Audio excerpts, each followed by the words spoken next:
Welcome everyone, I'm Shockwave. Today we are going to cover the extended version of the Xbox Bethesda showcase. I guess they're going to do a few deep dives in some of the games they showed Sunday. And I'm not going to do too much talking today. I'm going to let the developers talk about the process of making these games and all of that. Hopefully we see a new few trailers today, if that's what it says. I'm not expecting any shadow drops on Game Pass or third-party games because, you know, we haven't really been getting those the last few months anyway. I'm hoping Microsoft gives us something today. Maybe a remaster of a game that everybody's been talking about. GoldenEye, of course. If you've been on Twitter, you've seen that that's all people have been talking about. But let's just hope we have a good show today. Hopefully they show us something that we can look forward to in the future beyond the 12 months that they talked about on Sunday. Because let's be honest, that show was okay. It was great. It was a great show, I shall say. It was a great show.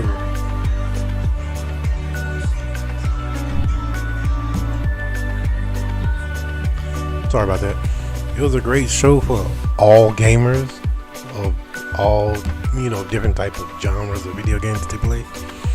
And I think that's what get lost in this whole show Sunday, that it wasn't just for those AAA big studio type of players of video game.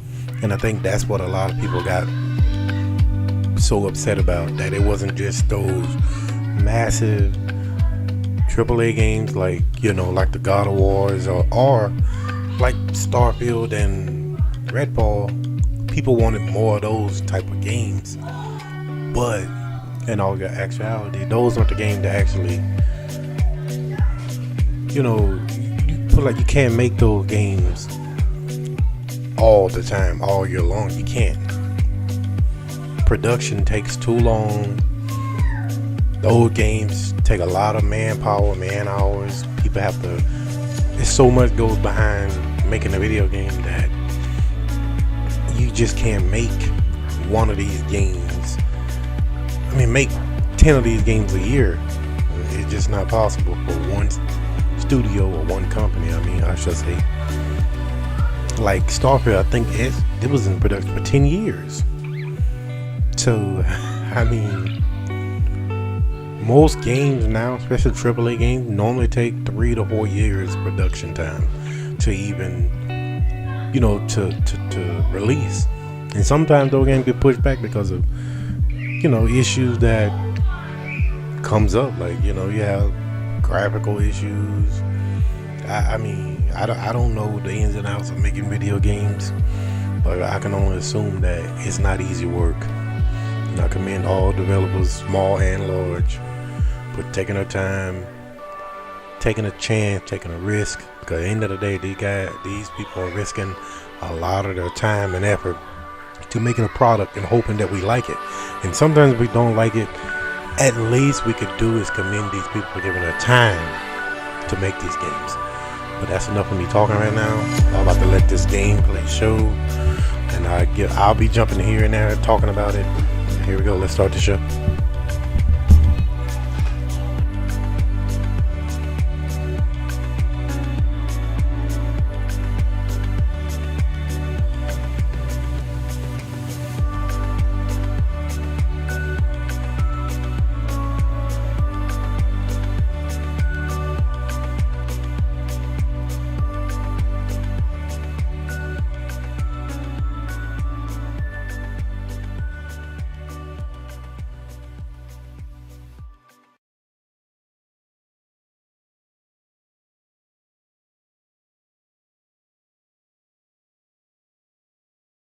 Hey, we are a small snippet of Squanch Games, and we are here to tell you how excited we are to be a part of the Microsoft Games Show Extended. Game Showcase Extended. Game Showcase Extended. What's the need for the extended? Why add that extra word? It's Is there one that's not extended? And that's why? We're getting nods. There is a not extended one. Okay. And that one's just called without the extended. So that's just called there's the normal one. I know what this is. Yeah. Well, hey, look, we're happy to be a part of it nonetheless.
Welcome to Xbox Game Showcase Extended. I'm Erin, this is Malik, and we have the honor of diving deeper into some of the most exciting and talked about announcements, as well as gameplay from the Xbox and Bethesda Games Showcase just 2 days ago.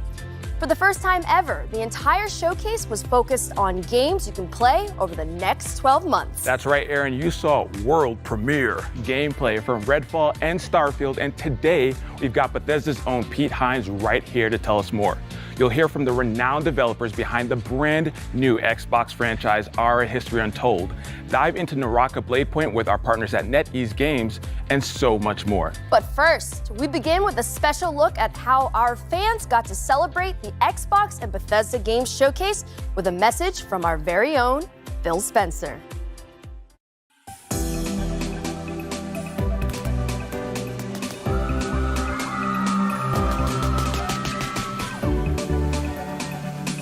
I love coming to events like this. You can just feel the energy, people loving to come together as a community, their love of video games, the Xbox fans. Just a really special time for everybody, myself included. Gaming has this unique ability to bring people together, whether it's saving the world from the aliens or winning a football game. It's so great. I love hearing from people, what did you like in the show? Those conversations with people that are here about areas that they like and areas they wish we would do more, I think that's something that drives us. You saw it in the show today. People said, we want to see more gameplay, and so we said, okay, great, you're going to see a ton of gameplay. Yeah, I think this is our biggest lineup ever in terms of just diversity of different kinds of games from different kinds of teams, different genres. There's some franchises, Japanese franchises, don't always come to Xbox. We've been working on that. Today we obviously had Persona. It's important to us. We not only have all the games coming from our internal studios, but also great independent game developers that we work with around the world. So could not be more excited for what we're doing with Kojima. And he's got this really great idea for a game. And I want to be clear, because I know we say like experience and stuff. He's building a video game, but he has this real unique things that he wants to do in the game. And we said, okay, let's go do something together. And I'm just really proud to be in an industry that can be part of so many people coming together.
Bethesda opened the showcase with a dramatic gameplay demo for Redfall and closed it with Todd Howard showing us how deep the rabbit hole goes on Starfield. And we also got a sneak peek at upcoming expansions for Elder Scrolls Online and Fallout 76. Here to break it all down for us is the man, the myth, the legend himself, Pete Hines from Bethesda. Pete, how are you? I'm great. Good to see you. Good to see you as well. So about a month ago, you all announced some delays for both Redfall and Starfield. So I wanted to give you a chance to tell us a little bit about the decision-making process for that. Absolutely. Look, with all the time that goes into a game, it would be foolish to rush it out the door before it's ready. I think we have continued to sort of examine how we think about games and making sure that they are going to meet our players' expectations. Obviously, the last 2 years have really challenged us from a development standpoint. How we work now largely remotely, while a lot of our folks are not back in the office. And, that has an impact. I also think we've been thinking about things like release dates and when do we give those out and how do we make sure we give one out that we actually hit and don't have to change later. So it's not something we undertake lightly, but at the end of the day, I think what our fans expect, what Xbox fans, what Bethesda fans expect is a high quality game, and we want to do everything we can to give our teams the time to fully realize the games they're making. Yeah, and I think that's what it's all about, right? Like delivering an amazing experience for the players out there. And so, speaking of games, we're just going to jump into it. We're going to start with how the showcase started with Sounds good. Redfall. Now, before we even get into the game, Arcane's making the game, and I want you to talk a little bit about the pedigree of Arcane, just in case people don't know. Sure. These folks over there, they're doing their thing. Arcane Studios is known for really amazing, immersive sims. They do any number of things. If you play games of theirs, Dishonored 2, Prey, there's a lot of common threads you'll find in them. They create really amazing, believable worlds. I think that's a big part of their game is when you're in Dunwall or you're up on a space station in Prey, that it feels believable. There's a reason why things are the way they are. They're also a big believers in systems-based as opposed to scripted. So they really embrace player freedom and sort of giving players the tools to decide, you figure out how you want to complete this mission or get through this area. We're not going to tell you how. We're just going to give you tools and then give you the freedom to go and do. But, there's great characters and interesting story. They bring a lot of different elements and then really let the player create the experience they want. And that's what it's all about. Gamers have taken many games and made it their own. And I think the fact that Arcane is making the game with that in mind is super important. Now, how similar or dissimilar would you say this game, Redfall, is from the other Arcane games? Look, on the surface, it's a first-person shooter that you can play solo or with up to 4 players, and so immediately you might say, well, it's not a single-player game, so it must be wildly different. And don't get me wrong, there's absolutely ways in which it is different, but I think when folks play the game, and even when they see more of the game, I think they'll start to see all of those things about an Arcane game that they love and appreciate. Why it's won multiple Action Game of the Year awards for Dishonored 2, is their ability to bring all of those things together, really high level of polish, and let folks experience it. And so I think all of those things we talked about. If you want to play a game by yourself and get a great Arcane story, you can absolutely do that in Redfall. But you can also do things that you haven't been able to do in an Arcane game, like experience it with friends and find out sort of how the whole can become greater than the sum of the parts, like playing it off of each character's abilities. You saw some of that in the demo that we showed. I think the more that people appreciate that, you almost are going to want to try and play Redfall a couple of different ways. You might want to play it by yourself a little bit, play it with others, and it's a game that allows you to do either or both of those things, however you see fit. I'm glad you talked about playing with friends, because I'm taking applications for friends to help me get through Redfall. Can I put my name on that list? I'm down to a little... It'd be an honor. Pete, keep me on that list. All right, we need to go explore Redfall together. I'm excited. I can't wait for that. And so let's talk a little bit more about the game. Now, between the trailer that we saw last year at the reveal, as well as this one that we just saw, I feel like Redfall reminded players of other co-op shooters, like Left 4 Dead, for example. What makes Redfall unique?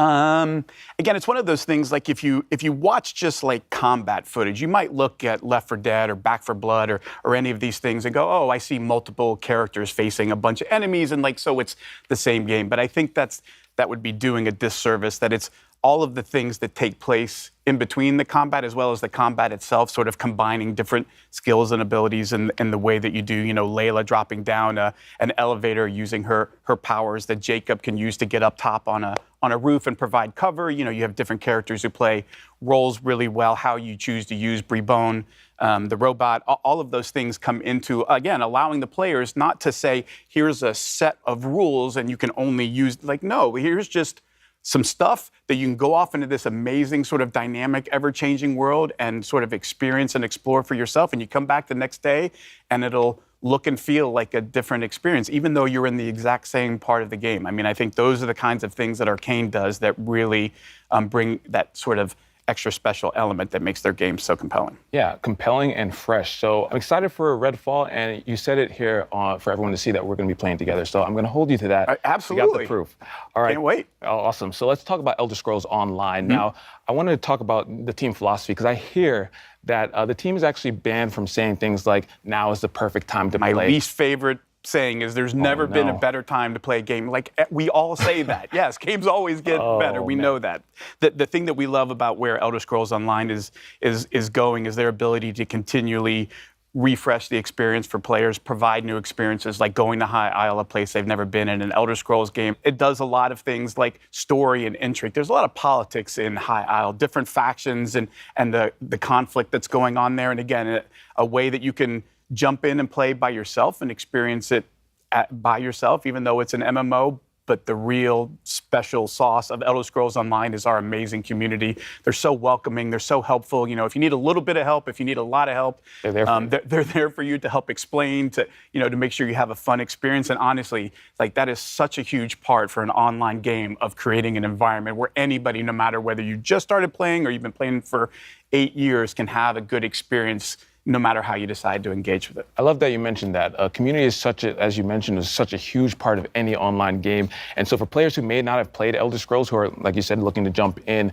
to know that they have that community backing them, that's going to help them, guide them in their journey, is super exciting. So, but I want to talk about Fallout a little bit. Okay. Huge milestone recently, 25 years of Fallout. It can rent a car even now. At this point, right? We're talking about it. All right, so this has to mean something super special to the team. Absolutely, and look, we are as aware of anybody. Like, this franchise did not start with Bethesda. It's one that we took on along the way, and our intent is not just to pay homage to, like, Bethesda Fallout. Like, no, we mean all Fallout, because what this series has done, what it meant to us as players when we went and played those games, played the original Fallout 2. And then what the franchise has become, and sort of growing and finding an even, a new audience with Fallout 3, Fallout 4, Fallout New Vegas, Fallout 76 is something we really want to celebrate. And honestly, what's going on in Fallout 76 with the pit and your ability to continue to push the boundaries in an online game of story and meaningful player choice, and as you're going along, making decisions that kind of matter and have a real impact, I think is important in the evolution of Fallout 76. And just honestly, how far that game has come from its launch. Like, we're keenly aware of how that launch went, but we are also keenly aware of the incredible amount of effort and dedication from all of our teams across Bethesda to say, like, we believe in this thing, and we want to give the fans more of what they want and the kind of experiences that they want. And where Fallout 76 is now is truly remarkable when you go back and look at sort of where we were and how far we've come, and honestly, how much cool stuff is in store in the pit. It's going to be super fun. Excited to jump in. And again, that's one of those things that I'm sure you guys attribute to the community, giving that feedback. That 76 community, again, not just in the game, but what they do for each other, to support other folks in the community, what they have done to raise funds for worthwhile causes. Like, it's not just an amazing group of gamers, it's an amazing group of human beings, and honestly, one that we're honored to interact with and be a part of every day. I love that, Pete. Before you make me cry, we're going to move on to Starfield, all right? Okay. All right, so let's talk about it. Starfield ended the show. I got to say, watching the trailer, breathtaking. It's one of those things from the different locations, and just seeing the difference between that moon versus the populated city, just amazing. The dog fighting, just everything was so awesome. The team really outdid themselves. It's one of those things about a Bethesda Studios game that I always love, and it's been the case, honestly, since, I worked on Morrowind and Oblivion and all those games that, we talked about. And for every single one, you cannot pin people down to, oh, it's about this, because it's not. Like, ultimately what those games are massive sandboxes where they give players just ridiculous amounts of freedom to say, you go figure out what kind of game you want to play and what kind of experience you want to have, because that's what this game is about. It's not us prescribing and saying, you have to do these things. And no, it's about creating this huge sandbox with over 1,000 planets so you can completely explore and say, yeah, but you don't have to. Like, it's entirely up to you to figure out what is fun for me. Do I want story? Do I want to join factions? Do I want to, build outposts and gather resources to build more cool stuff? The team really puts all of those tools in the player's hands and step back and says, now it's time for you to tell the story of Starfield, which is your story, which is going to be different than mine, which is going to be different than everybody else's. And I think that's really where the magic of a Bethesda Game Studios game happens. Speaking about the scope of everything, Todd said that this is what an epic RPG is. What does Bethesda define an epic RPG as? I think, again, it's sort of leaning into, look, there's a lot of folks who take a lot of different approaches on what does an open world mean. And Bethesda Game Studios always pushes themselves to the most freedom and least limitations, right? Where the items in the world are all real things. You walk into a store and there's a bunch of weapons or whatever. Like, that's not just art on a countertop. Like, you could pick those up. You could steal them and run out of it. You can create chaos. Like, we don't want to put too many limits on what the player is or isn't allowed to do.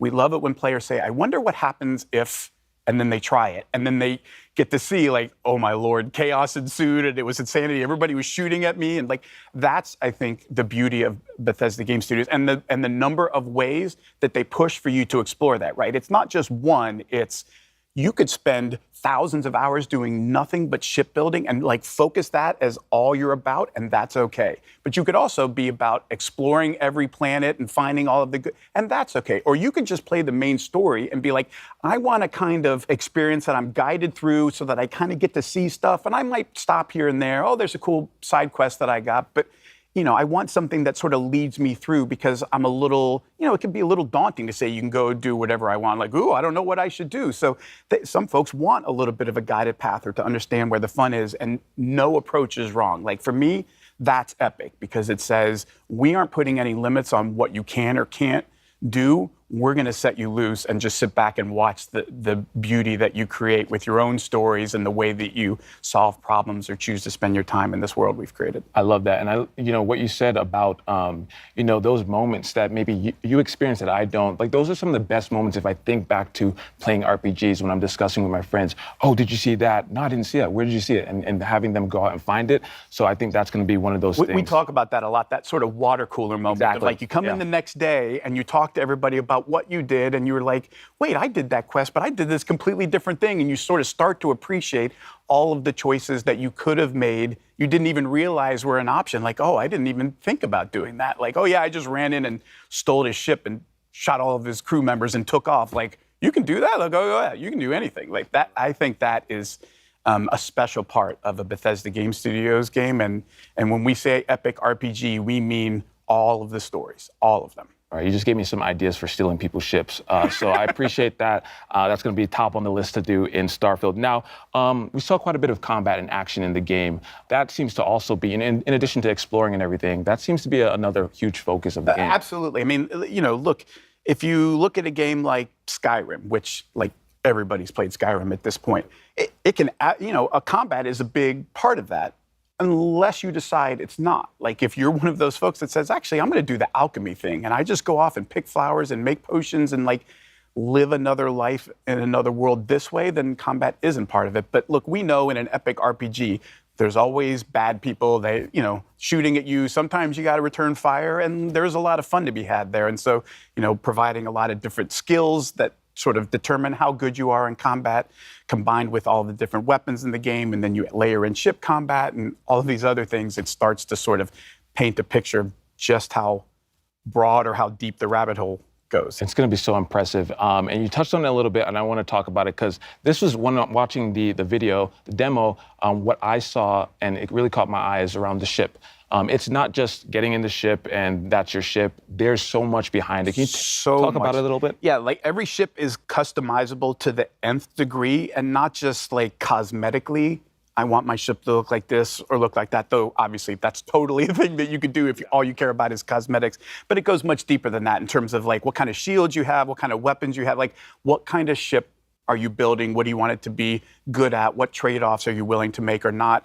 And then the other part of it is, of course, well, you can't just, like, it's a spaceship. Those aren't cheap. So you have to figure out, like, how am I going to do this? Where do I get the resources to build this stuff? What kind of, skills do I need to level up to improve different parts of my ship beyond, what I could do without those skills? So there's a lot of, again, choices in terms of you get to decide that, how much you want to put into that or not. Do you just want to give somebody money for the parts that you want? Do you want to build it? All of those things are sort of part of the fun of deciding how much do you want to interact with this and how do you want to interact with it. Absolutely. I mean, just as you mentioned, the scope, the level of player agency, something that I feel like is going to just make Starfield such a special experience. So between Redfall, ESO, Fallout 76, and Starfield, you all are just we got a few killing the games game. coming. Yeah, we got a few games coming out. It's going to be so great. Pete, thank you so much for stopping by. Thanks for having me. Of course, Pete. Now, coming up, we'll hear from our friends around the world, including Squanch Games, Obsidian Entertainment, Playground Games, and of course, Xbox fans like you. But first, let's hear from the creators of one of the world's most popular Battle Royale games.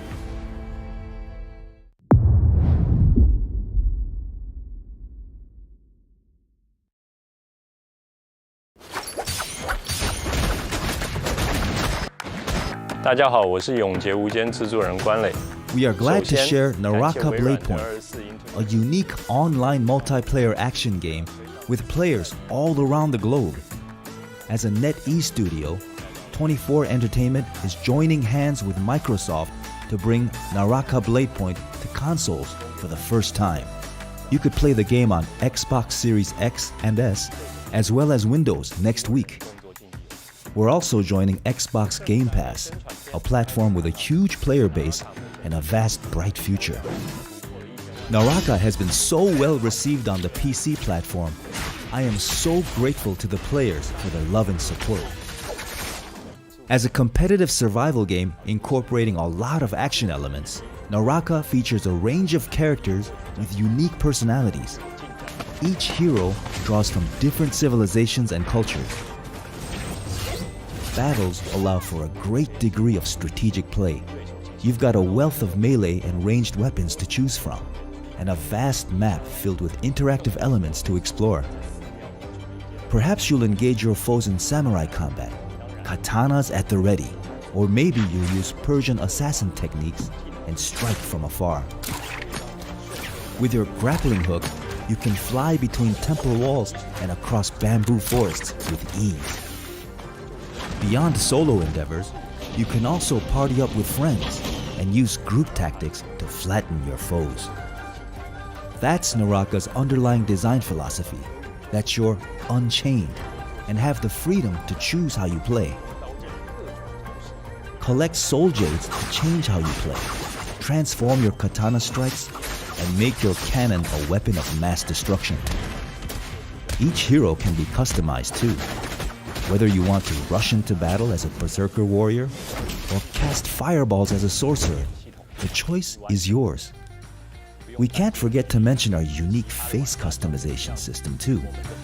You'll never need to worry about running into a doppelganger on the battlefield, because you're able to edit your hero's features to your heart's content. You can even recreate your favorite faces. As we approach Naraka's first launch anniversary, we're introducing a brand new weapon, the Twin Blades, releasing together with the Xbox and Game Pass editions.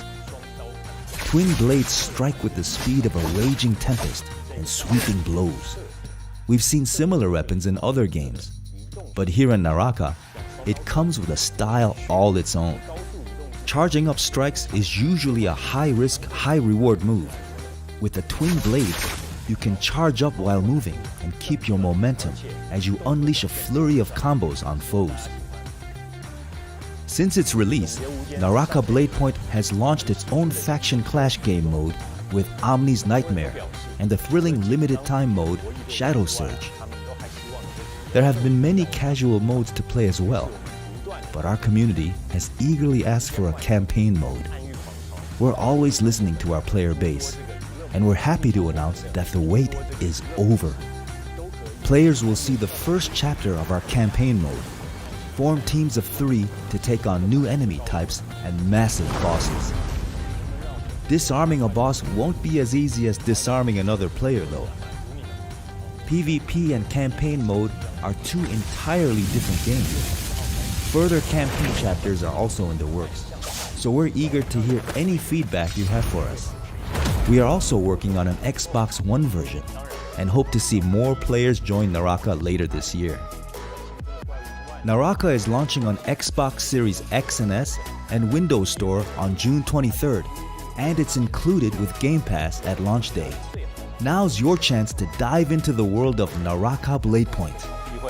快来体验我生无拘吧！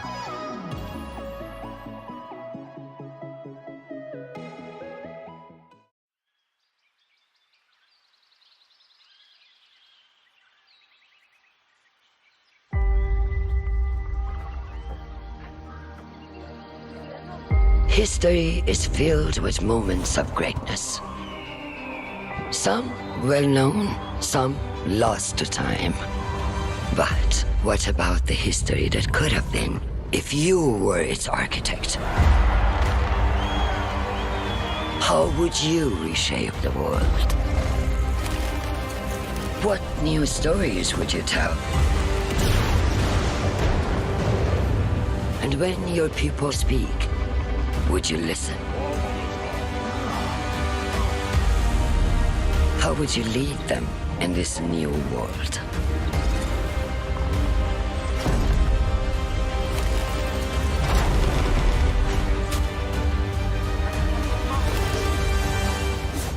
History is filled with moments of greatness, but these will be yours.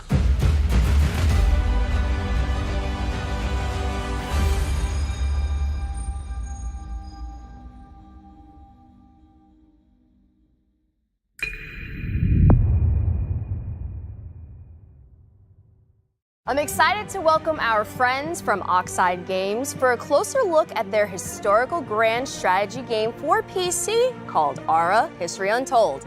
Dan, Michelle, thank you two for joining us today. Thank you for having us. And on behalf of the entire studio, we are really excited to be here and finally be able to talk about Ara. I mean, we all are excited too. You just had the world premiere 2 days ago for Ara.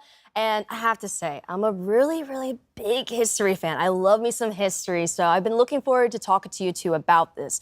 Now, we all know this is not your first strategy game, but the vision behind Ara is so ambitious. So tell us more about it. And also for those who are new to Oxide Games, we would love to hear more about the studio as well. So Oxide Games was founded 9.5 years ago in my basement, actually, from the development leads of Civilization V. And our goal is to push strategy games to the next level. And what's really great about working on a new IP is that you don't have kind of these previous expectations that a sequel would have. And so the sky really was the limit, and we got to really take the genre to a new space. And we really hope that not only will fans of strategy games like this, but people who've never played a strategy game before will find something they love as well. You're absolutely taking it to the next level. I think I saw like a drone was in like the 18th century or something like that. It's very, very fascinating.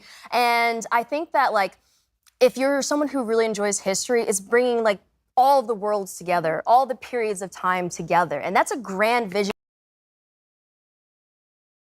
Impact the player experience within the game. So one of the kind of big things we wanted to do with Ara was really explore how to make the game less about finding that optimal strategy, that optimal path, and really bring in ways to make it more meaningful to the player, make it unique to themselves. So what are different kinds of choices we can bring to the player so that when you play it's different than when I play, and yet we can both be competitive together? How can we do things to really impact agency and expression and really let you express your values and your play styles through the different mechanics in the product? And Dan, what about you? How does the vision impact the overall experience? So one of the big things that we've been working on is what we call the living world. We wanted the expression of the game to manifest itself in a way that feel authentic and cool. So we've spent a lot of effort on making sure that the choices that you make are expressed in a visual way. And so you're going to see your citizens doing things that reflect the choices that you've made. And this is actually really challenging. So one of the goals when we founded Oxide was to not have to tell the designers, no, you can't do that thing. And so the game is obviously huge. It's just massive. And so there's a very large technological constraint from doing something like that. But we have our own proprietary engine that allows us to really bring this alternate Earth to life. I think that's the beauty, right? Because in history, the great thing about learning history is that you learn about culture, you learn about stories, you learn about things that are probably brand new to your eyes. But the way that Ara helps you remix, reimagine, and rewrite history is a beautiful sight to see. And I'm excited to get my hands on it, and I'm sure everyone else is who's watching. So let us know, where can we learn more about it, and when can we get our hands on it? Because I need it today. So if you head over to the website, you can sign up for the Insider program, which will give you a chance to join the technical alpha and play the game later this summer, which is super exciting because we've been playing it, all the time, and so now you have a chance to play. Dan, Michelle, thank you two so much for giving us the lowdown on Ara. Really appreciate it. Thanks for having us. Grounded is finally leaving early access and moving into full release with a highly anticipated story mode. Here's Adam Brennicke and Eric Dorabella from Obsidian Entertainment to tell us more.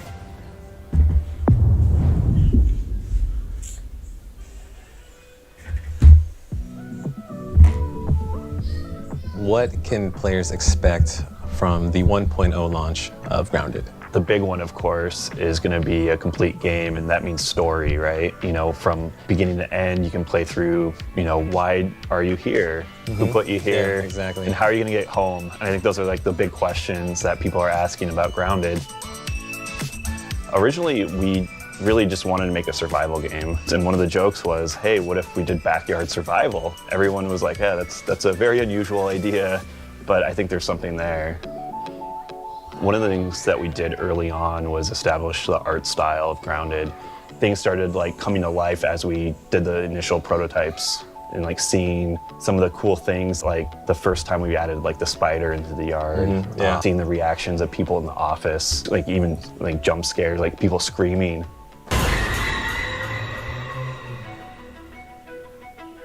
The team is very small. It's the smallest team I've ever worked on at Obsidian. I wanted everyone to be able to participate on the design side of things. So I said everyone is a designer on the team.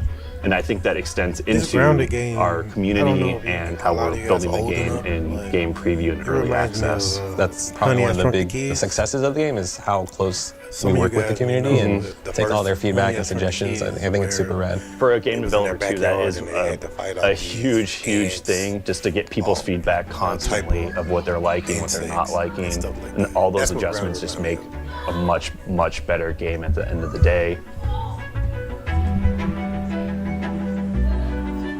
We're at that point now that the yard's getting finished, and now we can play through the story.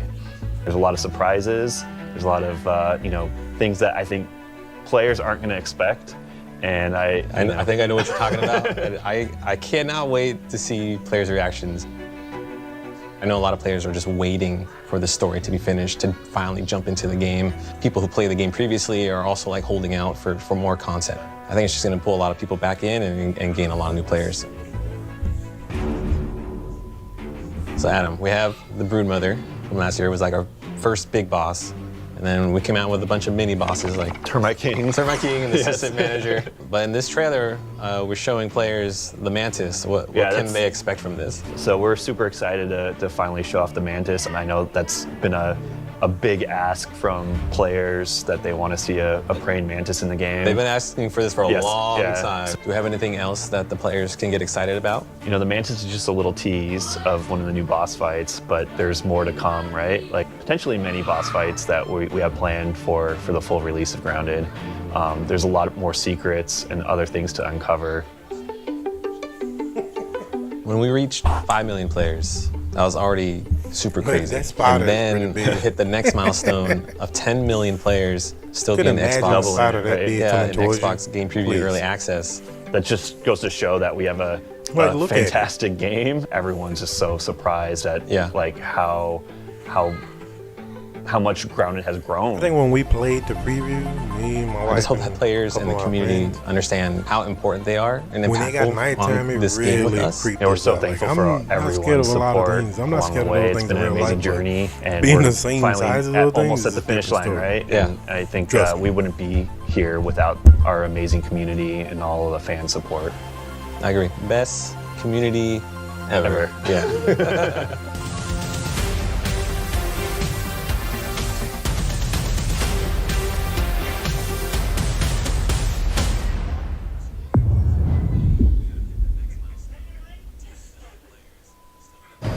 So I got a call from my good friend York Newman, the head of Microsoft Flight Simulator.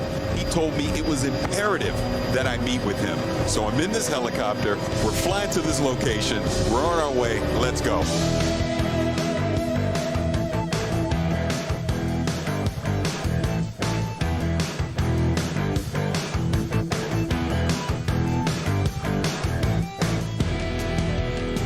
York! Hey, Paris, good to see you. Good to see you. Thanks for coming to DC, man. No, thank you. What am I doing here? Later. Let's get in. We don't have much time. Oh, okay.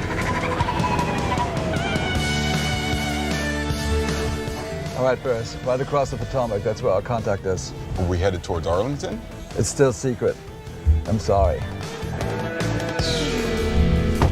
And also, York, could you guys hit that like what button, is this subscribe place? if you Oh, you'll haven't? see. Let's go. Thank you.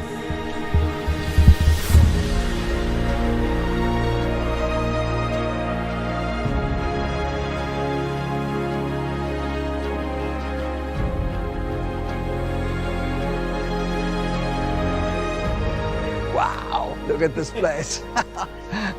Nick, how's it going? Hello. Paris, I would like to introduce Nick Partridge from the Smithsonian Nice to meet National you. Air and Space Museum. Thank you for having me. But this makes a lot of sense. I saw during the trailer there was a collaboration between the Smithsonian National Air and Space Museum and Flight Simulator. Here we are at the National Air and Space Museum. So let's talk about that collaboration. Tell me more about that. Well, Jorg and I have been talking for more than a year. He was looking for me, and it turns out I was looking for him to ask the same question, which was, don't you think that our organizations have a lot in common? Dedicated to bringing flight to everyone, and I was looking for the Spirit of St. Louis, which is in the Smithsonian ever since 1928. And the Smithsonian was gracious enough, they gave us a millimeter perfect scan, which is what we'll feature in the 40th anniversary edition. But as Nick and I kept talking, it was very clear, see, and this is what I was talking about, where I say the Smithsonian, Microsoft does a great job and at Microsoft involving celebrating the its 40th community. anniversary. It's a match made in heaven. Paris is one of and there's lots of those things we can do. yeah, authenticity, content accuracy, creators. access, I think it's he's a all there. journalist. We're I hoping think that so. if I'm everyone not has as much fun totally in the sure, but community I know with the he's a content that we huge initially Xbox collaborated fan. on, He's a a couple of our huge most gaming historic aircraft, fan. and some of the other But he's aircraft one in of the those center people are that already in the simulator. Microsoft Maybe we can had jump in host with the show both feet and last do year 'cause he's more a in the years to creator of come. content Maybe even as who well. knows? We'll go crazy. We'll put the And space shuttle. he in has a there. podcast as well. But Oh, that sounds this is what I mean by they are engaged All right, you guys have never with been here before, No, right? this is the my gaming first time. community So, as a whole. keep your eyes peeled, And stick it doesn't together, matter what and, system you Jorg, play, I've got because something special Microsoft for you right around here. wants you Perfect. to game where you like to game. They don't want Check to put this out. This is my restrictions on where favorite you plane, game, especially with the Xbox Junkers games. So that's why U-52 3-motor. a lot of their Amazing. games go day and date And to that PC. is an awesome plane. And as I look They're at all all these about planes around including- here, it makes me ask the including question, all are you going gamers. to put all of them in Flight Sim? And that's one thing Maybe I not love all of about them, but we Microsoft. hope a lot of them. In the 40th anniversary that comes out this fall, we already have 3. We have the Wright Flyer, the Spirit of St. Louis, and the DC-3. And we hope to get a few more. As Nick and I were talking, there's a lot of things we could do. Yeah, we started with the most iconic ones, and who knows? There's no lack of opportunity. You know, I keep saying amazing because this place is amazing. And just like Flight Sim, it just keeps going. So what else is happening? It does seem like we're going supersonic, like the Concorde here. We've been doing a major update ever since we launched, every month since August 2020. And just today, we're actually launching World Update 10. And guess what? Tell me. It's the United States. And it's huge. We have a dozen cities, a new height field, brand new aerials, new missions, new You're right, airports, Babs. new everything. And as always, it's And thank you free. for being here as well. And check out this beauty. This is the Beechcraft Model 18. They call it the Twin Beach. It's a famous plane, and that's also launching today. And it's a great coincidence. It's actually a huge coincidence. Jorg's been working on that Beechcraft since before we met, but it's a great example of how much we already had in common. So Jorg, what can we expect the rest of the year from Flight Sim? We have a ton of great things coming up. So today is World Update 10. We have 2 more World Updates, one in August and one in October.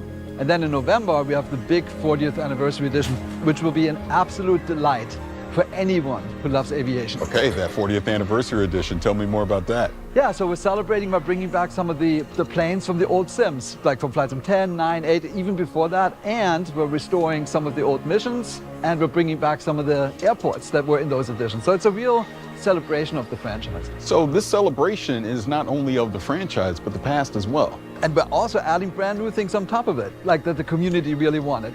For example, helicopters. Sobo wrote a brand new fluid dynamic system to make all that work. And then we're adding gliders, which is a completely different way to experience the planet. It's just you and the wind. Right. And then the last one is we're bringing, it's the biggest deal for simmers, a brand new real-to-life airliner, the A310 from Airbus, by a brand new partner called IniBuilds, a great development team. In fact, of the 10 planes we're bringing, most of them are created in collaboration with third parties. So it's a really cool way for us to integrate with the creator community. Now, how do I get this? If you're on Game Pass, if you already own Flight Sim, the 40th anniversary edition is a free upgrade. This has just been an incredible experience, seeing all these planes and going through the history and everything that's coming to Flight Simulator. I mean, thank you so much. Thanks for coming to DC. Paris, thank you, Nick, for the great collaboration with the Smithsonian and for kicking off the 40th anniversary edition of Flight Sim. It's been wonderful. Thank you so much. Yeah, thank you.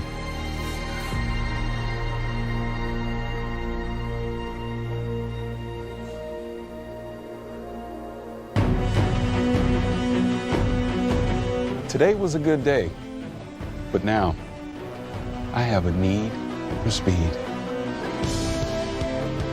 I'm headed to the danger zone, baby.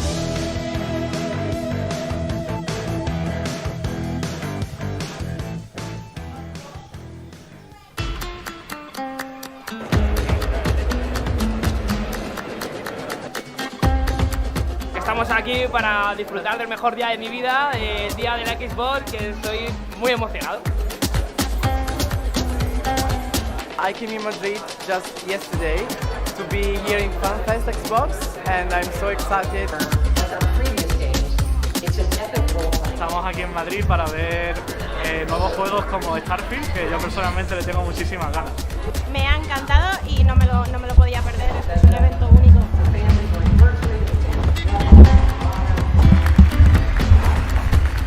Sorry about that, I was just adjusting my mic a little random. Why gaming?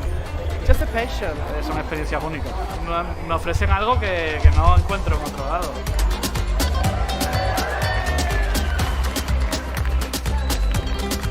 Lo que te digo, es como una familia para mí. Me ha parecido genial y un cierre para un evento así maravilloso. Just the passion that people have. I feel very welcome.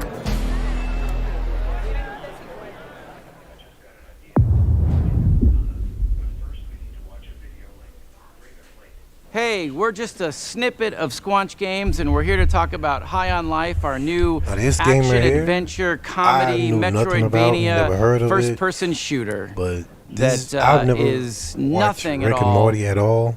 A little bit like Microsoft this game itself. right here Alright, really you're a bounty hunter is now. one of the You games gotta that help I me rescue my dive friends. deep They're into. Gatlians just like me. It looks fun. Like I'm a fan of Borderlands, so it kind of gives me that Borderlands vibe. Or that's our game, High on Life. And pretty insane. The funness there's a lot to about talk it. about. Let's dive in. I'm really So Justin, eager you're to watch typically this game. known for working in animation. What I mean, brings play you this game, into I'm the sorry, world of games? but, Why are you in the world of games? Yeah. I'm obsessed with games. Have been my whole life. Always had ideas, always had, things I would love to make, but just never thought I could ever step into that arena because I lack all the skills needed. You don't know how other games work. Other than like creative direction, creative ideas, like other than that, I lack all the skills to execute. But that's why, That's that's funny, part of why Joker. you want to start Squanch, right? Is like to be able to have an idea like that and let it grow to something amazing. And to be able to Not be creatively free. I wanted to make games that I wanted to play. And that was sort of the spark that just lit the fire of Squanch Games. And then we shipped Trover and we shipped Accounting Plus. Oh, and but now I am we're going to on give this Rick and Morty a try. I'm absolutely going to watch the show. dream game. This is like our real I'm gonna try it probably legit later on swing at like today a or proper tonight. You know, I never like, watched it we're indie, at all. but like this is like our AAA. I'm gonna give it a like, try. Or is it triple I know I I have a lot of for indie? We're triple I. Yeah, we will this is see. a triple I game. So the story of our game mostly follows like Earth being invaded by this evil criminal cartel of aliens who come in and kidnap humans and start selling them on the black market like they're drugs. Which and you're the one one shirt are human you who has to referring team to? up with the The talking one in gun the and middle? stop them. And when you select a cartel leader that you're gonna go after, like it opens the portal door to that world that they're in. Eric, can you tell us a little bit about the worlds of the game, the art style of the game, the visuals? Yeah. So we spent a lot of time kind of constructing and creating these awesome alien worlds. Myself and Mikey Spano, who is our art director, him and I worked like a ton on the sort of art direction of the game. He really kind of landed in this space, which was kind of Blade Runner meets the Muppets. So we're trying to capture that feeling with all of our characters, and especially our aliens. And then each world is its own kind of unique flavor, right? I think some of the ideas came from very kind of core thoughts. Like we want to have an awesome alien, like drug-dense spa on an asteroid. And yeah, what makes me really excited is the sort of really clear and like it's almost deceivingly simple narrative, right? Save the Earth, humans or drugs, talking guns. Ta-da. So Alec, who are the guns? What's their deal? The guns are these talking alien Gatlians. They're all shaped somewhat like a gun you'd find on Earth, but they've evolved to be just gun-like in their own way. And so this race of Gatlians each has their own unique personality, their unique set of abilities, and you're going to be rescuing them from this evil alien cartel, and together you got to stop the bad guys. I guess. Get more Gatlians. Yeah, collect more Gatlians. Yeah, a lot of players are gonna have very different experiences depending on what gun they favor. Yeah, you kind of pick your favorite companion to have out a lot and hear their dialogue, be part of different dialogue scenes and stuff. Yeah. Look at us, blasting away! And sometimes you can unlock the guns in a different order than another player has. So That's when you right. go back through a level, you'll see things that you would have been able to access if you'd done it in the other order. That's and you can come back. That's a huge one. All right, so we've talked about this crazy good game that sounds amazing. Why should people be excited to play it? As a studio, we are attempting to bring A-level adult comedy into video games. Something I love about Squanch is we would put a lot of effort into things that a lot of other studios wouldn't even bother with, like a single small joke that 5 players might find. Well, okay, now I can. I love that stuff. I love like edge casing and like what makes you remember a game. Yeah, like if a player's trying to break the game in a certain way and then you have an answer for that for them, that is like such a memorable and amazing moment. It's almost like watching TV, but the viewer is able to reach into the TV and poke a thing, and the character has to respond to that. And there's so much fun to be had for the You can most skip part. it all. We worked really hard on it if you want to skip it. Yeah, if you want to just like miss out on like, you know, Yeah, some if you're of like the a big coolest... dummy and you don't want to play the game at all, that's fine. We're not going to judge you. We're just going to be upset. Well,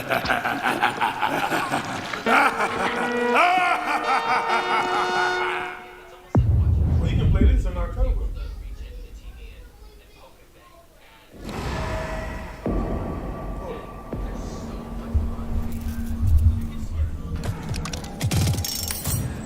This is gonna be fun. What is this, Texas Chainsaw Massacre? Oh yeah, that's exactly what it is. You know I can't let you leave.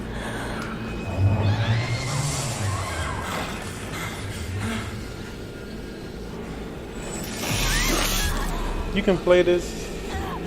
So the game comes out in October. That's cool.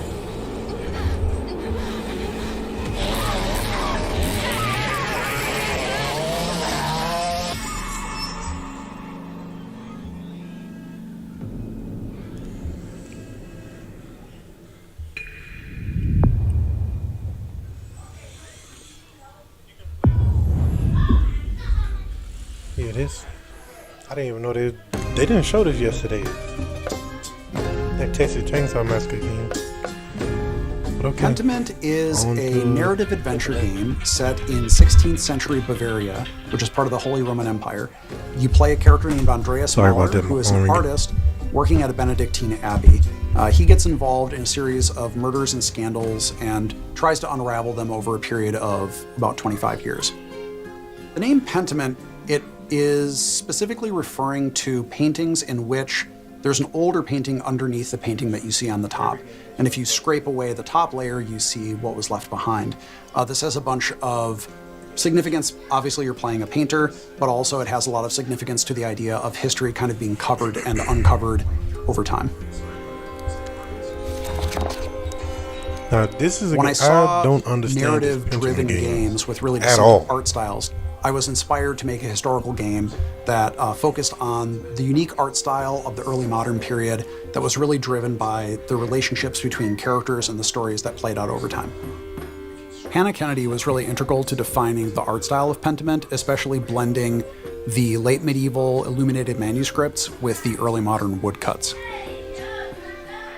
Yeah, so there's a lot of major points to solve and kind of marry between wanting this to be a so is it sort true of to like the history, true to the feel of the source material that we were referencing as far as the narrative, but also thinking about the types of games that were like what we imagined we wanted as far as the gameplay experience. From the beginning, I knew that I wanted to portray a community that changed over time, which meant that characters are changing over time. That's really the focus of everything. The buildings do change, but really it's the characters where you see all the crazy stuff happen. Kids that I had become attached to because it's a 4-year-old, and we designed her to be a 4-year-old, and then they're getting married, and then I felt a weird like emotional reaction to that because I'm like, oh, baby's all grown up.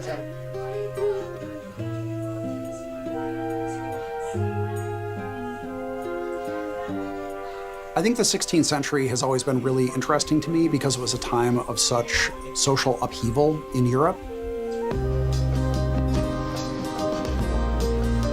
I think when we look at social change in the past, it seems like it's a thing that always happens outside of our time. But right now, I think we're maybe more aware than ever that social change is happening constantly, and people are always struggling with it. It's always a difficult process. And so I hope that by looking at people from the past, we can see that even though the setting might be different and the specific issues might be different, ultimately we always struggle with social change.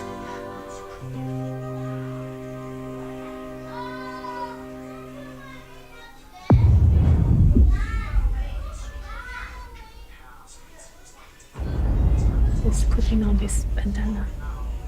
All right, let's do crime.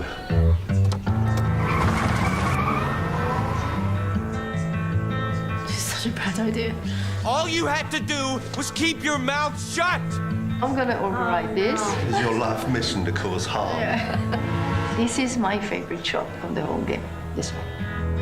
With As Dusk Falls, what we're trying to do is to make a brilliant interactive experience for anyone who loves brilliant storytelling. So people who enjoy films, people who enjoy TV series. It's also a social experience and about sharing these stories with the people you love. I think we should stick to the plan. Yeah, stick to the plan. I took my inspiration from TV shows, prestige shows like, Breaking Bad, Fargo. I really love Dog Day Afternoon. It's such a wonderful setup. You try that again, and every last one of them leaves in a body bag. When you write for interactive stories, it's all about the stakes. You want big choices, the tentpole ones that everyone will remember from the chapter they played, but also you weave in the smaller stakes, the drama bit, like the relationships. Are you gonna stay married? When you lost your job, this wall went up, and I missed you, okay? The game deals with very mature themes that you don't normally find in a video game. It really gives you agency over characters that are relatable, that are familiar to you. It's like an interactive story, but with the power of video game behind it. I only gotta yell and my brothers will come. Now hold your horses, young man. I think you should at least listen to what I have to say.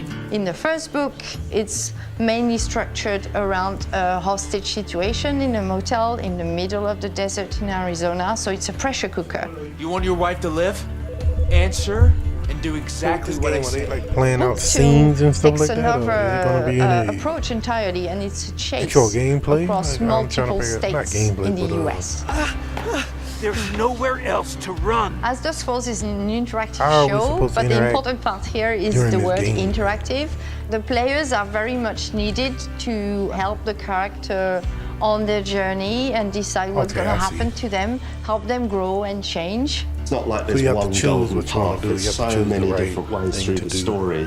You can replay it, and then you get to like different story and different ending, and you feel like you're actually achieving something and shaping the story and also the character.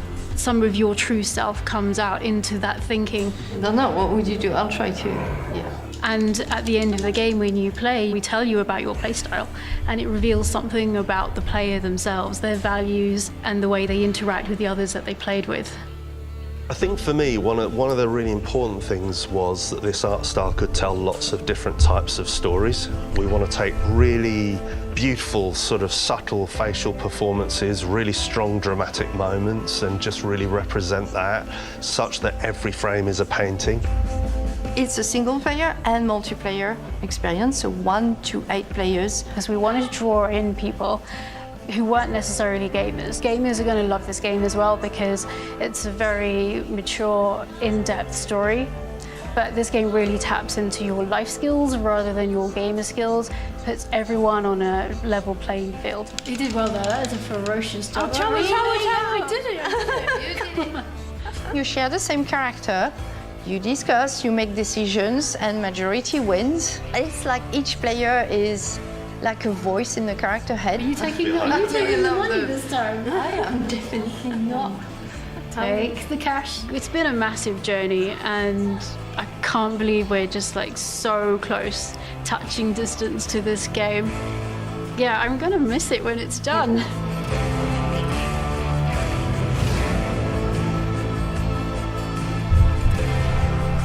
Okay. Oh, you can do multiple up to 8 players as well. Okay, it comes out next month. Let's check out what mysteries, Slime Rancher adventures, and, of course, slimes are waiting for us in the new vibrant world of Slime Rancher 2.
Okay, but what's the purpose of Slime Rancher? I don't get it. Is it to make sure none of those things get outside the barriers that Alright, those time to invisible get going. barriers? First trip in a while. Put this in here. Australia. Just a question. Passport. Mr. Larry Heard himself. Passport.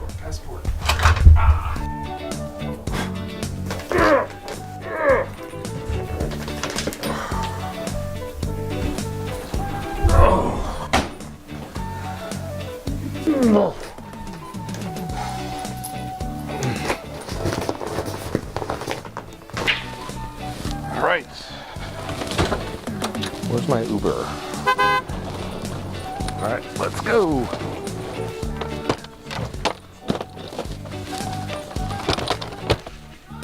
Let's go.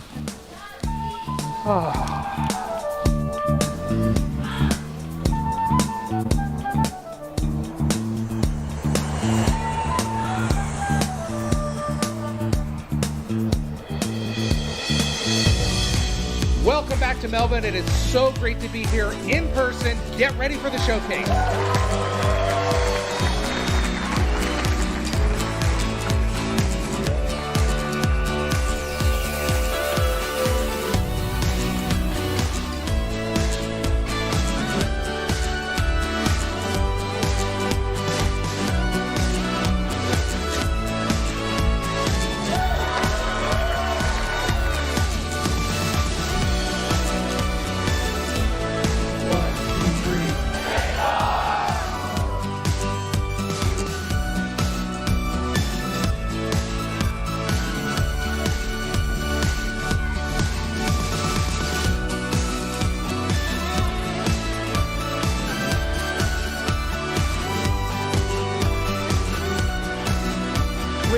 Here in Melbourne with FanFest.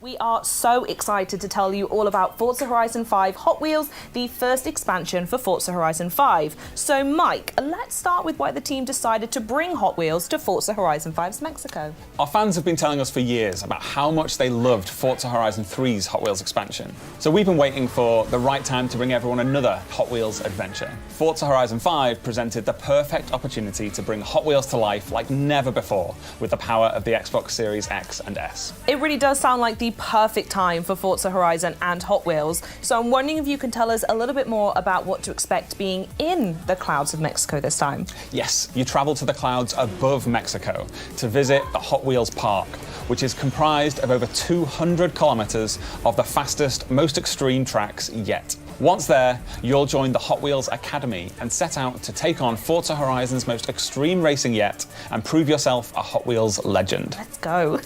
As well as the iconic orange Hot Wheels track, you'll take on new driving experiences across gravity-defying magnet tracks, as well as ice, water flume, and rumble tracks. So we spoke loads about biomes in the build-up to Forza Horizon 5's launch. Are we expecting something similar in Forza Horizon 5 Hot Wheels as well? Yes, so we're truly going to see the power of the Xbox Series X and S when we look at Forza Horizon 5 Hot Wheels' all new biomes. The amount of detail and diversity that we can pack into the 4 new biomes is breathtaking. We have the rugged Giants Canyon, where you'll hear the growl of your engine bouncing back off the intricately detailed rock formations. The Ice Cauldron, where frozen tundra drips into the glistening molten lava. In Forest Falls, you'll see a tree canopy towering over epic waterfalls. And finally, the visually stunning and exhilarating Horizon Nexus, where the Horizon Festival is suspended among a web of Hot Wheels tracks. And there's more, because new players can jump into Forza Horizon 5 Hot Wheels as early as possible during the main game's initial experience. And how are people going to be able to use Event Lab in Forza Horizon 5 Hot Wheels? So in Event Lab, you'll have the freedom to design, build, and share using the new Hot Wheels Creation Kit. That's over 80 new track and stunt pieces that instantly snap together thanks to our new building tools. You can then share your creations with the entire community for players to discover and play. We are anticipating our community building an ever-evolving catalogue of new player-created Hot Wheels events that everyone will enjoy. They all sound absolutely incredible, Mike, but I'm going to ask you the most important question in the room. Can you tell me a bit more about the cars? Yes, so we have 10 new amazing cars coming to the pack, including 4 new Hot Wheels cars, which have been scaled up to real-life proportions. We have the Diora 2, the Bad to the Blade, the Baja Bone Shaker, and the Chevrolet Hot Wheels Copo Camaro. Forza Horizon 5 Hot Wheels introduces the most extreme tracks we've seen yet in Forza. So we've added some new extreme track toys and hypercars to go with them. Love that. I want to call out the Hennessy Venom F5 and the Mosler MT900 GT3. Their speed is unlike anything we've seen before. So we know Forza Horizon 5 fans naturally love co-op, so how is that continuing in Hot Wheels? So, in a first for Forza, you can join up with your friends and play from the very start of the experience in co-op. You and your friends will then take on a new campaign, moving your way up through faster and faster car classes until you unlock the extreme speed of X-Class and become a Hot Wheels legend. You can also choose to take on the world in Horizon Open or team up with your friends to take on a team of drivatars in the Horizon Tour. Ooh, I absolutely love that. Final question now, though. When can we expect to play? Yes, so Forza Horizon 5 Hot Wheels releases on July 19th on Xbox Series X and S, Xbox One, Windows PC, and Steam. Mike, thank you so much for joining me. This has been so much fun, and I cannot wait to play.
Now, onto our next block, pun intended, of course.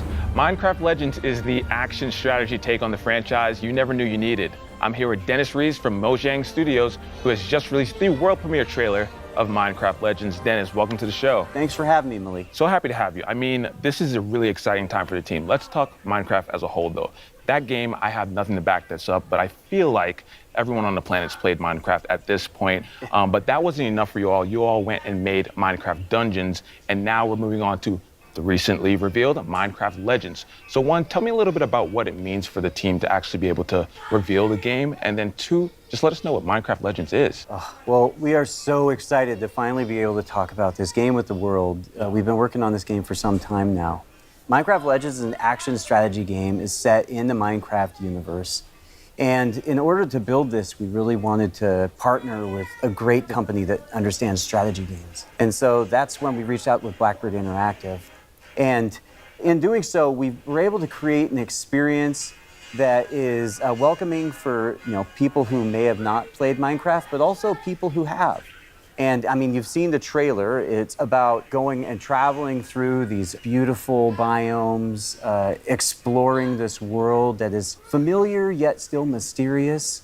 And so as you explore these lush biomes, you collect resources, and then you use those resources to build defenses from these dangerous but very cute piglins. And in those offensives, you're able to fight them back and send them back to where they come from. And you know what? You're going to probably want to build some alliances with some unexpected friends because they're going to help you actually defeat the piglins and send them back to where they come from. I'm looking forward to it, and I love what you said about trying to make a game that's both for fans of Minecraft that exist and new fans coming in. Minecraft can go in so many different directions, I feel like, with a new game. What made you choose action strategy? Well, really, it was many years ago, as a group of folks at Mojang sitting around talking about what game genres they really enjoy. And action and strategy were the more popular ones that came up. And so we started to think about who we could partner with to build that experience. And that's where we came into Blackbird Interactive. And that was back in 2018. And, the project was codenamed Badger.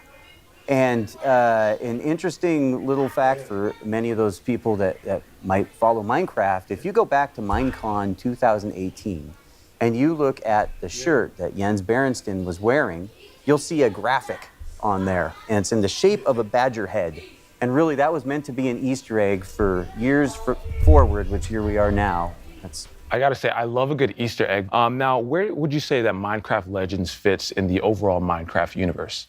Well, the Minecraft universe is just always growing and expanding. And if it's not from our partner communities, then it's from Mojang specifically. Like you mentioned, Minecraft Dungeons. That's a great example where Mojang went out and we built this dungeon crawler experience in the Minecraft universe, and players love it. It's wonderful. And with Minecraft Legends, we're trying to do something similar, really. And here we're going to be introducing a narratively driven campaign with a whole bunch of new characters and a lot of other things that I'm not ready to share right now. Dennis, I thought we were friends. You can share it with me and everyone watching. No? Okay, I won't pry anymore. But tell us when the game is coming out and where we can keep up to date. It's coming out in 2023 on PC and console on Xbox Game Pass. And if you want to know more, just follow us Twitter or jump on Minecraft.net. Dennis, I'm so excited to jump into Minecraft Legends. Thank you so much for stopping by and giving us the lowdown. Thanks for having me.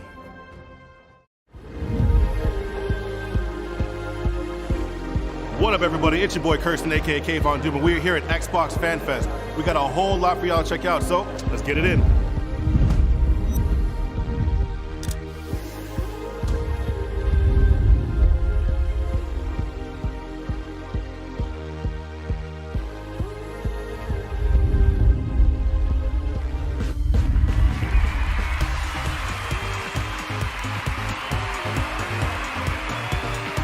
They asked me what year Halo came out, won this sweet jersey. I couldn't believe when I was here on site that I would get to meet the real Master Chief. Experience here, out of this world. It was really cool to see. I'm gonna go get my nails done because they have a nail station and these things need to be painted. Redfall looks dynamite, and come on, Diablo 4. Oh, it's so, why are you so gruesome? All bloody things. No, but it's great. I love it. What a day we had today. Thank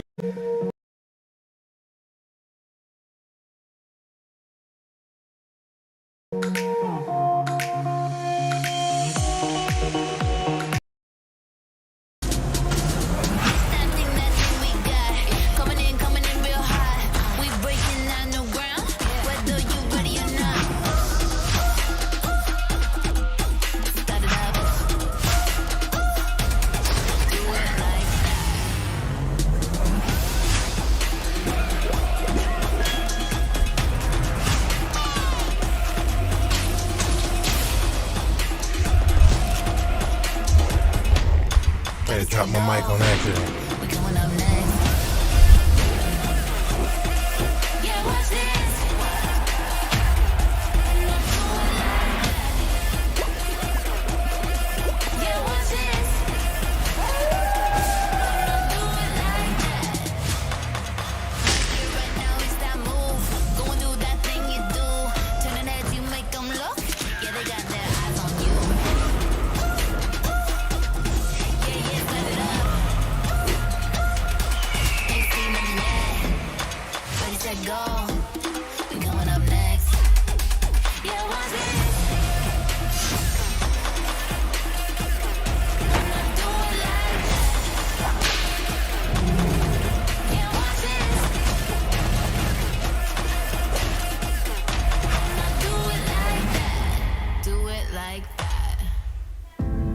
I'm joined now by Sarah Bond, who leads the gaming ecosystem organization here at Xbox.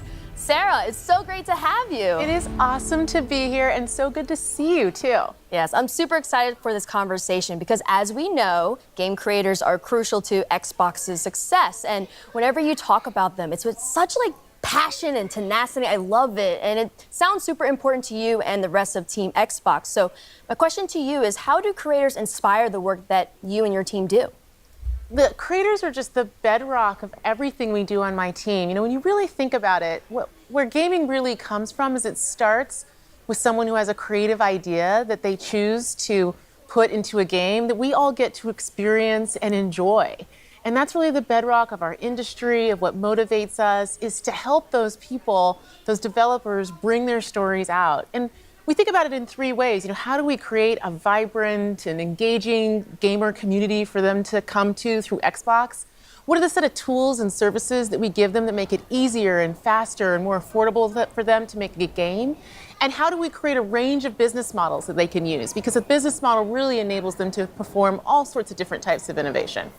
Yeah, business models, tools, resources, all these provide choices, and it's increasing these choices for not only the developers, but the players themselves as well. Yeah. For example, you and your team just announced a new feature that's going to bring game demos to players. Can you tell us a little bit more about Project Moorcroft? Project Moorcroft. Ooh. I know. I love these project names. I wish they would just let me name it, but Yeah, they just won't. say it. I know. No. They won't. Can we change that?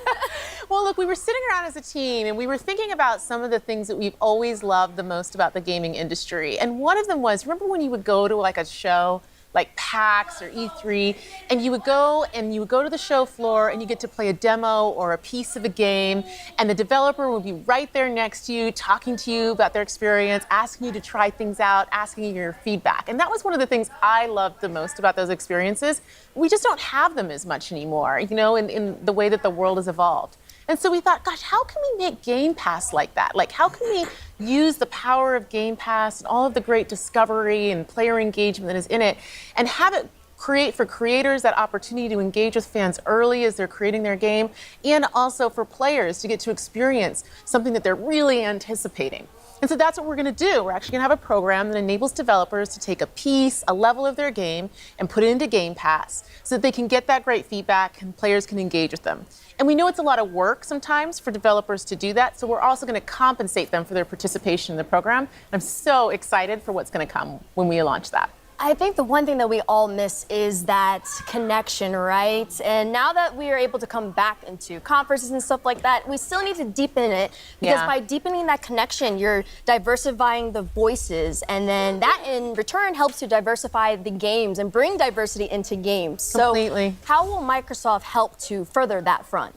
Yeah, we think about it all the time, frankly, as Microsoft, as Xbox, in my team in particular, because creators is core to everything we do. You know, if you think about a game, it enables you to experience a perspective, a point of view, in a way that is deep and immersive, unlike any other form of media. So the importance of everyone having an equal opportunity to share their story and their perspective through a game, and what it means to shaping our perceptions, to what we talk about, to what we believe, to broadening our perspectives, is critical. And we think about that all the time. So what we've done as a team is we're continuing to expand the set of developers who we're engaging with and bringing them into the Xbox ecosystem. We've actually more than doubled the number of developers that are making games for Xbox, and we saw lots of those games in the last day, which has been pretty cool. And the other thing that we did this year is, for the first time ever, we actually have a presence in Africa. We have our first Xbox employee in Africa, specifically dedicated to working with creators in the region. So what message would you like to leave for creators who are interested in starting in the industry? Yeah, I get that question a lot. People say to me, gosh, I would really like to be part of the gaming industry. I'd love to make a game. How do I break through? How do I get involved? I say, first of all, network. Talk to people, meet people, connect with people, just how you and I connected actually at an industry event, which we met at, which was super fun. You know, build that network and that connectivity, because it's so critical in every industry, but I think particularly in gaming, right? You know, go to industry conferences like GDC, meet people, learn, try that out. And if you're interested in making a game for Xbox, you can actually go to github.com. You can actually download the Xbox Game Developer Kit and get started. And once you have a game concept, you can also submit it online through id@xbox.com, and then you can self-publish to Xbox, which is another great way. And of course, if you actually want to get involved in the industry, all companies are great, but I highly recommend you check out coming to work at Xbox. I'm biased, obviously. I mean, hey, you have every right to be so. Sarah, thank you so much for joining us today. And also, thank you to all the viewers for tuning into Extended. We've heard from so many amazing developers on today's show. Now, before we finish, is there anything else you'd like to share with us? We were talking earlier about the importance of people being able to tell their story through a game and how incredibly powerful it is. I mean, when we were talking about that, I was thinking about an experience we've had as a team that's been very touching for me. So, a couple years ago, we started really consciously extending the depth and breadth of content that we have in the Xbox ecosystem. And it was through that I got to know the team making Stalker 2 really well. And I actually got to intro that game last year in the Xbox Game Showcase, and it was just incredible. And the thing was, when I was looking at that game last year, and I was looking at the story that they were telling, and they were talking about the beauty of the land and their dedication to their culture and their country, and I thought, wow, this is a cool game. This is a compelling story. But sitting here today, recognizing that team is Ukrainian, they were based in Kiev, looking at that story and what they were showing to the world just feels entirely different and far more poignant and visceral to me.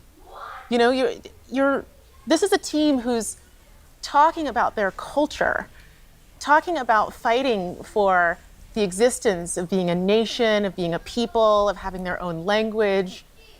And now we all, as a world, have gotten to see how tenuous that in fact is.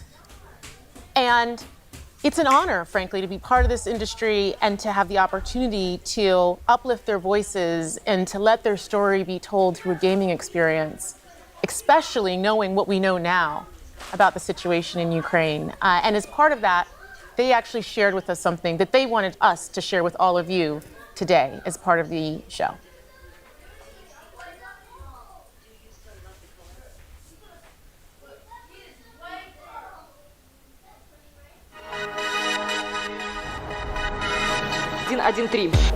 Есть.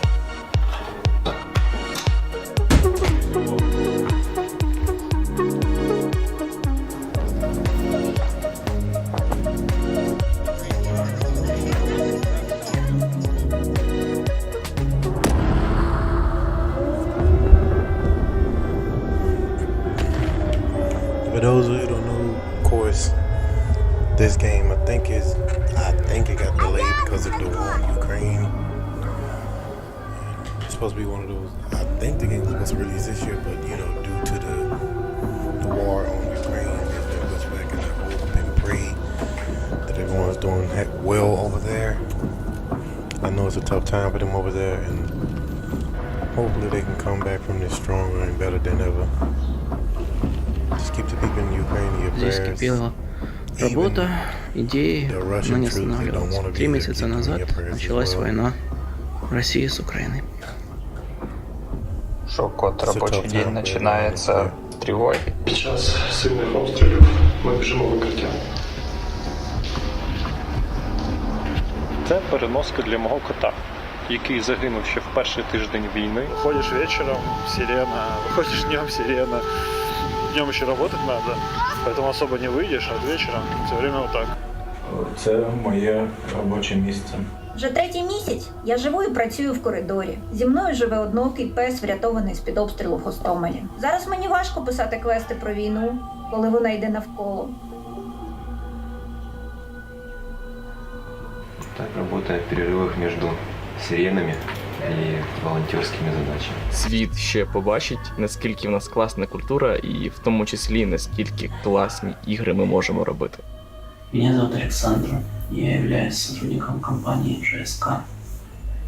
Я с Мариуполя. С начала боевых действий была потеряна связь с моими родными и близкими. И это непередаваемое, ужасное чувство, когда ты не знаешь, живы они или нет. Я Дмитро Ясенєв, розробник Сталкера. Ніколи не міг уявити, що в 21 столітті в центрі Європи може статися повномасштабна війна. Я Олексій Іванов, ком'юніті менеджер проекту Stalker 2. Весь зброю в руках захищає свою країну від російської агресії.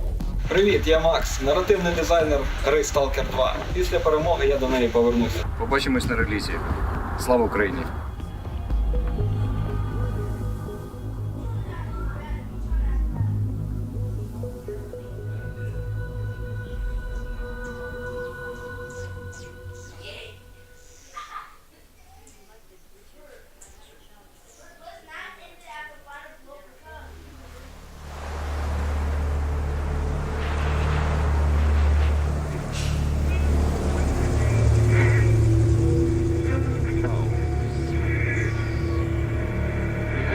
Last question, Dr. Dallin.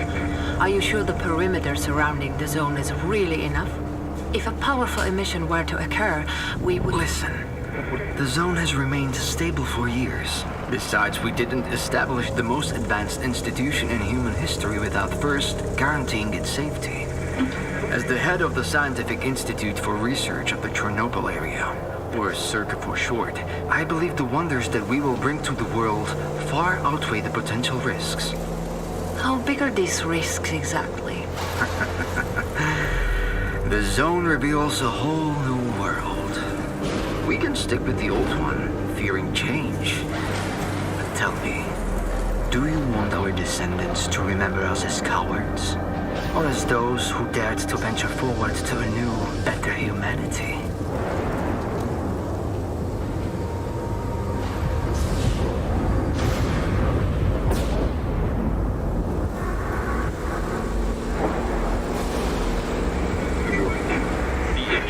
Evacuated. I remind our listeners that a similar incident happened in our region quite recently, ruining homes and livelihoods.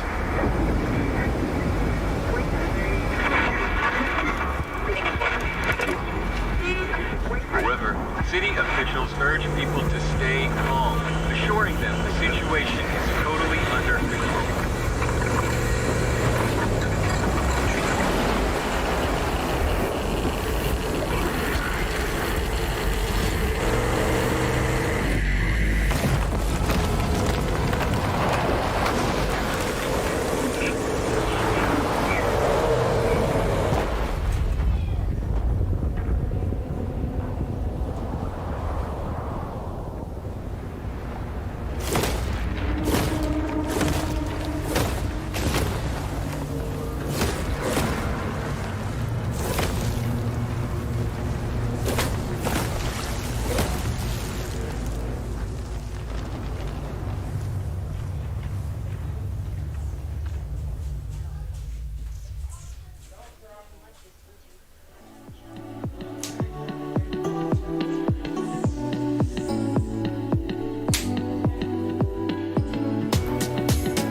Well, that's the end of the showcase.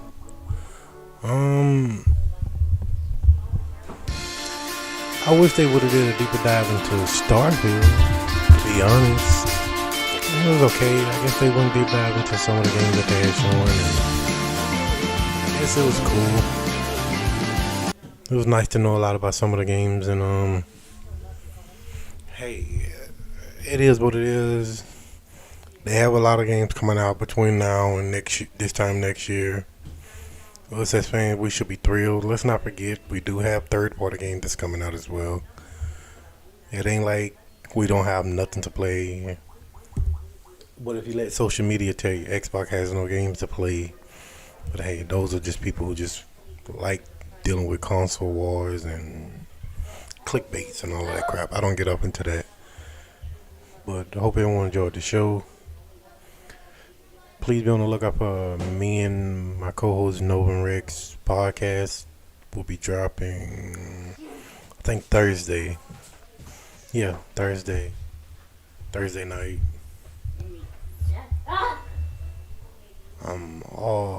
Yeah, Thursday night for sure.